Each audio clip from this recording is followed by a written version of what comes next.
Hello students,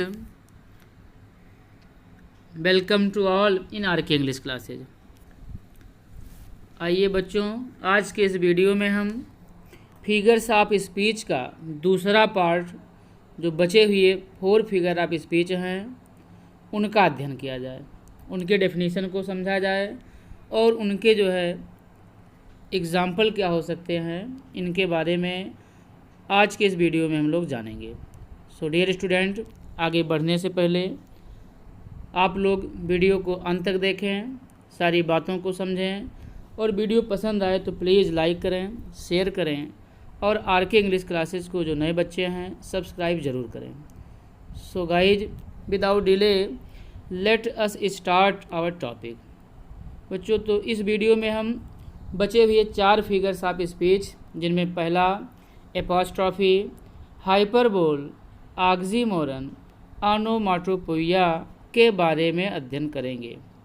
इनके definition को भली भांति समझेंगे और इसका बेस्ट एग्जाम्पल क्या हो सकता है उसके बारे में जानेंगे।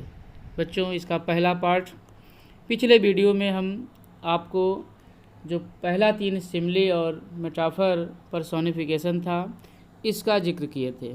सो गाइज, आइए आज के इस वीडियो में हम एपॉस्ट्रॉफी से शुरुआत करते हैं। तो सबसे पहले बच्चों, हम एपॉस्ट्रॉफी, जिसको हिंदी में संबोधन अलंकार कहा जाता है, आइए सबसे पहले हम इसके डेफिनेशन को समझें। तो डियर स्टूडेंट, इसका डेफिनेशन होगा, an apostrophe is a direct address to the dead, to the absent और टू ए पर्सोनिफाइड ऑब्जेक्ट और आइडिया। तो बच्चों, एपॉस्ट्रॉफी का जो हिंदी में डेफिनेशन बनेगा, आपको स्क्रीन पर अंग्रेजी में डेफिनेशन दिखाई पड़ रहा है।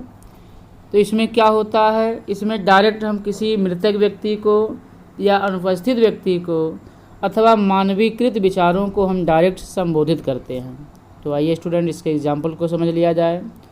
फर्स्ट एग्जाम्पल है, O grave where is thy victory.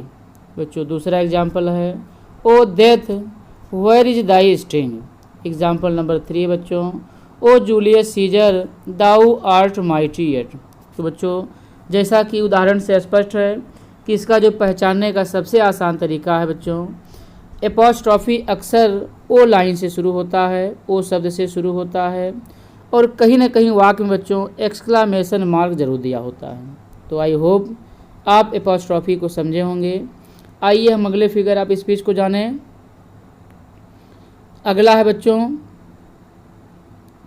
Hyperbole.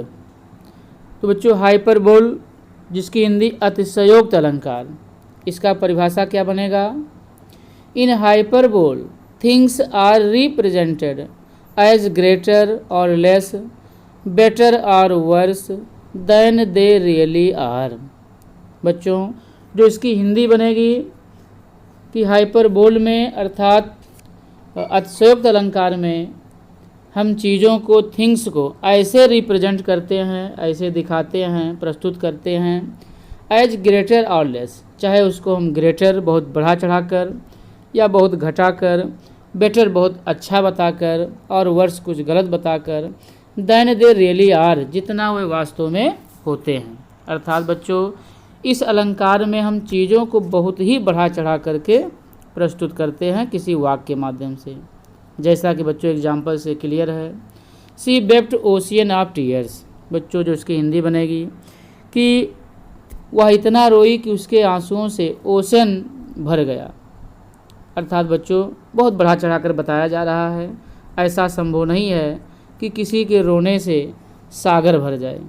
So guys, see the second example, reverse of blood flowed in the battle. अर्थात बच्चों, युद्ध में खून की नदियां बह गई।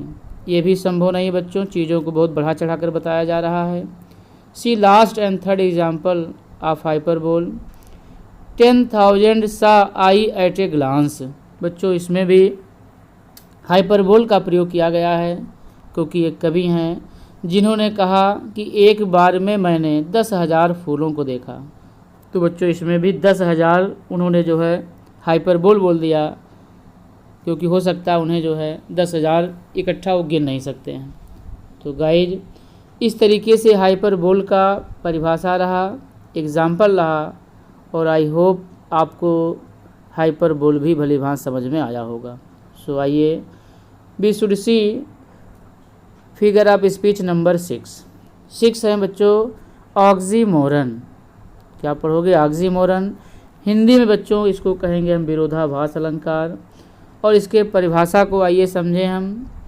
इन oxymoron two opposite ideas are put together. It means guys विरोधाभास अलंकार वो अलंकार होता है जिसमें हम एक साथ दो विरोधी बातों को रख देते हैं। मतलब कोई ऐसा वाक्य आएगा बच्चों जिसमें एक शब्द होगा, उसका एंटोनिम उसी के साथ जुड़ा होता है, तो आप तुरंत जान जाइए कि ये एग्जाम्पल तो ऑक्सीमोरन का है। जैसे कि बच्चों एग्जाम्पल से यहाँ क्लियर है कि she is feeling a sweet pain. Hindi बनेगी बच्चों उसे या वह मीठा दर्द महसूस कर रही है। बच्चों दर्द होगा तो मीठा कैसे होगा, और मीठा होगा तो दर्द कैसे होगा? तो इस बात से क्लियर है कि यहाँ तो ऑक्सीमोरन का प्रयोग किया गया है। Love is sweet poison. बच्चों प्यार क्या होता है? मीठा जहर होता है। तो या तो मीठा कहा जाए या तो जहर, दोनों एक साथ रखा जाए तो बच्चों बन जाता है oxymoron. This is an open secret. Example number 3 बच्चों जिसकी हिंदी यह एक खुला रहस्य है। बच्चों यहाँ भी ऑक्सीमोरन है, क्योंकि कोई चीज़ खुला है तो रहस्य नहीं हो सकता, और रहस्य है तो खुला नहीं हो सकता। सो डियर स्टूडेंट ये बहुत ही अच्छा एग्जाम्पल था ऑक्सीमोरन का। आइए हम लास्ट और फिगर ऑफ स्पीच नंबर 7 को समझें। 7 है ओनोमाटोपोइया। इन हिंदी बच्चों ध्वनि सूचक अलंकार। इसका जो डेफिनेशन बनेगा dear friends, dear student, in onomatopoeia the sound of the word suggests its meaning और सेंस। अर्थात बच्चों ध्वनि सूचक अलंकार वह अलंकार होता है जिसमें शब्दों की ध्वनि द्वारा हम अर्थ को जान लेते हैं, सब्जेक्ट को पहचान लेते हैं। अर्थात बच्चों इसमें ध्वनि की बड़ी विशेषता होती है। तमाम जो है सब्जेक्ट का कोई ना कोई जो है साउंड होता है, एनिमल का, बर्ड का, और जिस वाक्य में बच्चों ये शब्द आए तो उसे हम ओनोमाटोपोइया कहते हैं। जैसे बच्चों can you here the buzzing of बीज। क्या आप बीज माने मधुमक्खियों के बजिंग को सुन सकते हैं? तो यहाँ बच्चों बजिंग मीन्स भनभनाहट, तो इसमें हम देखते हैं ओनोमाटोपोइया है। I heard the water lapping on the Craig. यहाँ बच्चों लैपिंग जो कि जो है रिवर या वाटर से जो आवाज़ आती है उसको लैपिंग कहा जाता है। तो यहाँ हमें ओनोमाटोपोइया देखने को मिलता है। The snacks his in the Bush.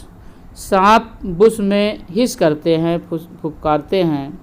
तो बच्चों एग्जाम्पल नंबर 3 भी आपका ओनोमाटोपोइया का बड़ा ही अच्छा एग्जाम्पल है।